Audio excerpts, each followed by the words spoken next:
인더스토리의 임규태입니다. 첫 번째 은에 이어서 금을 다루도록 하겠습니다. 금의 역사는 곧 인류 문명의 역사라고 말해도 과언이 아닙니다. 먼저 이집트의 메네스 왕조 BC 3100년경에 기록된 그러한 문서를 보게 되면 황금 한 조각의 가치는 은 2배 반과 같다는 그러한 문장이 적혀 있습니다. BC 기원전 3100년에 이미 황금과 은 이러한 귀금속 시장이 공정한 시장이 거래가 이루어졌다는 것을 우리가 알 수가 있죠. 그리스 신화에서는 5개의 시대를 구분을 하게 되는데 금, 은, 청동, 영웅, 철기 이렇게 5개의 시기를 구분하는데 그만큼 금에 관련된 부분들은 너무나 우리의 인식에 뿌리 깊게 잠재되어 있다 이렇게 말을 할 수가 있겠습니다. 최초의 현재까지 기록되어 있는 인류 최초의 금화입니다. 페르시아가 이 리디아의 기술을 이어받아서 페르시아 금화를 생산을 하게 됩니다. 제2의 전성기를 맞게 되는데 그때 콘스탄틴이 했던 가장 중요한 일 중에 하나가 바로 화폐 개혁이었습니다. 결국은 대항해 시대의 패권을 놓고 커다란 전쟁이 벌어지게 되는데 그것을 우리는 영국 스페인 해전이라고 말을 합니다. 바다의 패권을 걸었던 전쟁에서 영국의 활약이 뛰어났습니다. 그럼에도 불구하고 거기서 이득은 다 네덜란드가 차지를 하게 돼요. 1694년에 영란은행이 최초로 설립이 되죠. 이 영란은행이 현대적인 은행의 거의 시작이라고 볼 수가 있어요. 아이작 뉴턴은 어떤 식으로든 금 보관증 시스템을 만들어내는데 기여를 했다고 추정할 수가 있는 것이죠. 영국 황실과 로스차일드 가문이 협력을 해서 영국 금 공제를 시작했다고 이렇게 말할 수가 있겠습니다. 왜 금은 최고의 안전자산일까요? 자, 우리는 보통 이렇게 얘기를 합니다. 금값은 사람들이 결정합니다. 결국은 금이라는 것은 불확실성이 엄청나 점점 커지고 있는 이러한 금융 마켓에서 안전판 장치를 하고 있는 것이죠. 여러분 반갑습니다. 인더스토리의 임규태입니다. 이 세상 모든 산업의 역사를 다루는 인더스토리 두 번째 시즌의 주제는 금융산업입니다. 오늘은 그 두 번째 시간으로 지난 첫 번째 은에 이어서 금을 다루도록 하겠습니다. 금의 역사는 곧 인류 문명의 역사입니다. 금이 언제부터 인류 문명에 영향을 미쳤는지 이런 것을 따진 것은 사실 큰 의미가 없습니다. 인류 문명이 시작하는 순간부터 금은 인간에게 큰 영향을 미쳐왔습니다. 네. 그 중에서 몇 가지 중요한 그러한 기록들이 남아 있는데요. 먼저 이집트의 메네스 왕조 BC 3100년경에 기록된 그러한 문서를 보게 되면 황금 한 조각의 가치는 은 2배 반과 같다는 그러한 문장이 적혀 있습니다. 즉 BC 기원전 3100년에 이미 황금과 은 이러한 귀금속 시장이 공정한 시장이 거래가 이루어졌다는 것을 우리가 알 수가 있죠. 네. 그리고 여러분도 알겠지만 이집트를 포함하여 고대 문명, 메소포타미아 등 고대 문명 거의 모든 고대 문명에서 금은 가장 가치 있는 금속으로 여겨져 왔습니다. 물론 때에 따라서 다른 금속들이 금보다 더 가치 있다고 여겨졌던 시기는 있어요. 하지만 금처럼 인류 문명이 시작됐던 순간부터 지금까지 꾸준하게 그렇게 가치를 인정받는 금속은 존재하지 않습니다. 우리는 이런 얘기를 아주 쉽게 합니다. 황금 시대라는 말을 많이 하죠. 근데 아마도 이 황금 시대라는 말이 어디서 나왔는지에 대해서 알고 있는 사람들은 그렇게 많지 않을 것입니다. 이 황금 시대라는 이 단어는 역사에 등장을 합니다. 바로 그리스 신화죠. 그리스 신화에서는 5개의 시대를 구분을 하게 되는데 금, 은, 청동, 영웅, 철기 이렇게 5개의 시기를 구분하는데 그중에 가장 오래되었고 그리고 가장 훌륭했던 가장 가고 싶은 다시 돌아오고 싶은 시기가 바로 황금 시기가 됩니다. 이 시기는 제우스 신의 아버지인 크로노스가 다스리던 시기예요. 네, 그렇게 이해하면 되겠습니다. 근데 우리는 이 어원은 잘 모르고 황금 시대, 어떤 가장 좋은 시기를 황금 시대라고 말합니다. 그만큼 금이라는 단어가 우리 인간에게 미치는 그러한 가치는 크다고, 뿌리 깊고 크고 뿌리 깊다고 말을 할 수가 있겠죠.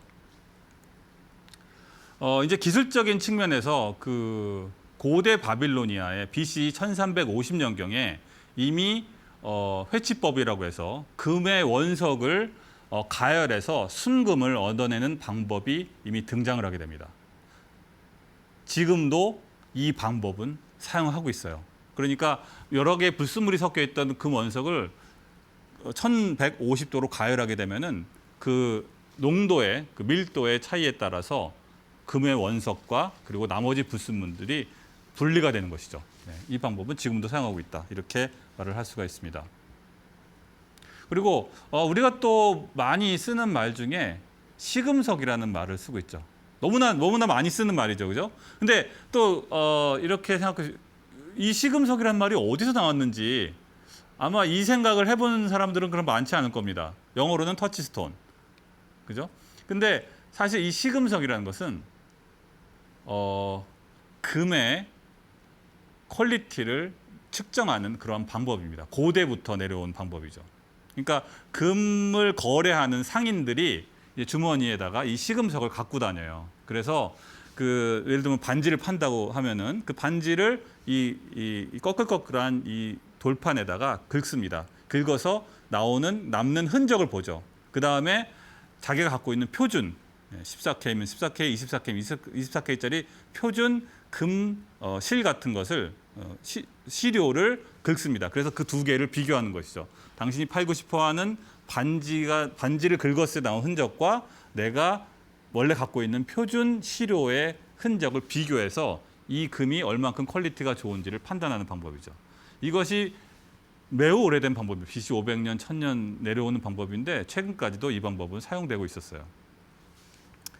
근데 우리는 더 웃기는 거는, 더 재밌는 것은 이 시금석이라는 말을 매일같이 쓰면서 너무나 흔하게 쓰면서 이 시금석이라는 게 진짜 이렇게 생겼는지를 생각해 본 적도 없다는 것이죠. 그만큼 금에 관련된 부분들은 너무나 우리의 인식에 뿌리 깊게 잠재되어 있다. 이렇게 말을 할 수가 있겠습니다.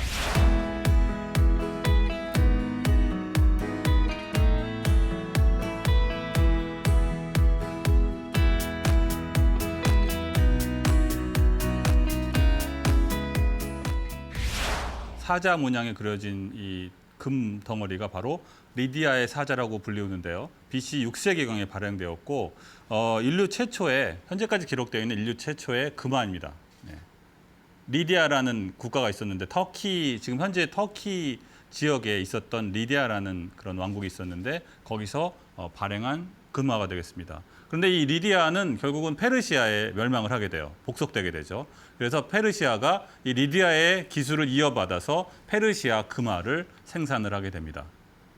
물론 그 이후에도 이제 이러한 그 화폐를 만들어내는 기술들은 유럽의 전반에 퍼지게 되는데요. 뭐 그리스도 발행을 하게 되는데, 그런데 그 로마에서는 금화보다는 이제 데나리우스라는 은화가 더욱더 많이 사용을 하게 됩니다. 네. 이 은화에 대한 얘기는 아마 지난 첫 번째 강연에서 제가 그 은 편에서 말씀을 드렸습니다. 데나리우스 은화는 로마의 공용 화폐였습니다. 네. 이 데나리우스 은화가 처음 이제 발간된 것은 2차 포에니 전쟁 당시입니다. 2차 포에니 전쟁이라고 말하면 여러분이 낯설다고 생각할 수도 있지만 유명한 그 카르타고의 명장 한니발과 로마가 지중해 패권을 놓고 다투던 그 전쟁이 바로 2차 포에니 전쟁이었죠. 예, 그때 당시에 전쟁이 한창이던 그 당시에 로마의 원로에서 이 데나리우스 은화를 이제 주조하기 시작을 했는데요. 그 이후로 처음 시작한 게 이제 BC 211년부터였는데 그 후로 500년 동안, 무려 500년 동안 AD 305년까지 이 은화는 로마의 공용 화폐로 사용되었습니다. 그런데 여러분이 로마가 얼마나 그 당시에 많은 그 식민지를 건설했는지 생각해 보면 그 모든 로마가 정복했던 모든 땅에서는 이 데나리우스 은화가 사용됐다고 말을 할 수가 있겠죠. 그래서 결국 이 데나리우스 은화가 500년의 생명력을 가졌다는 시간이죠. 그 기간과 로마가 번성하던 시간이 정확하게 일치를 하는 점에 우리가 주목해야 할 것입니다. 즉 화폐 시스템의 안정이 국가의 번영과 밀접한 관련을 맺고 있다는 것이죠. 그런데 여기서 우리가 생각해야 될 부분이 있어요. 왜 로마는 금화가 아닌 은화를 주력으로 삼았는가? 물론 로마 시대에도 이 시기에도 금화를 발행을 했습니다. 하지만 결국은 통화로서 많이 사용된 것은 은화죠. 그 이유가 무엇일까요? 금의 양이 부족하기 때문이죠. 통화로서 사용되기에 필요한 만큼의 충분한 양의 금화를 만들 수가 없었기 때문이에요. 근데 금과 은의 차이가 좀 있는데 금은 실제로 유통되는 금은 더 적었다는 것이죠. 원래 금의 생산량이 은에 비해서 적었을 뿐만 아니라 유통되는 금의 양은 더욱더 적었다는 거예요. 왜냐하면은 금은 귀금속이기 때문에 사람들이 금화를 실제로 사용하지 않고 다 어디다 놔요? 집에다가 쌓아두죠. 그래서 한 번 생산되고 유통돼 한 번 전달된 금화들은 밖으로 다시 나오지 않고 다 집에 있는 어딘가에 계속 축적되었다는 거예요. 그래서 금은 금화로서는 발행은 했지만 그 금화가 실제 경제에 활발하게 유통될 수는 없었다. 이런 한계가 있었다는 것이죠. 반면 은화는 훨씬 더 양도 많았고 그래서 고대로부터 중세 시대까지 계속 널리 사용되었다. 이 차이를 여러분이 이해하셔야 합니다. 하지만 이 데나리우스는 네로 황제 시대부터 이제 몰락을 하기 시작하죠. 왜냐하면 지난 시간에 제가 말했던 것처럼 네로 황제를 시작으로 은의 함량을 줄이기 시작했죠. 네.